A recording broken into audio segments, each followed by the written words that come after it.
Assalamualaikum warahmatullahi wabarakatuh. Selamat sore sahabat Polantas. Ini adalah situasi arus lalu lintas terkini di seputaran Pelabuhan Ulele.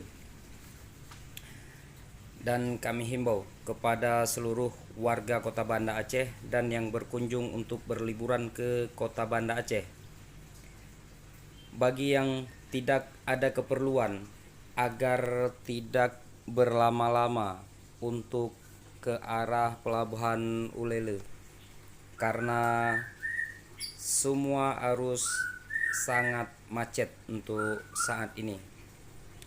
Dan untuk petugas kita hari ini masih tetap semangat pagi dalam melaksanakan tugas yang diembankan oleh negara.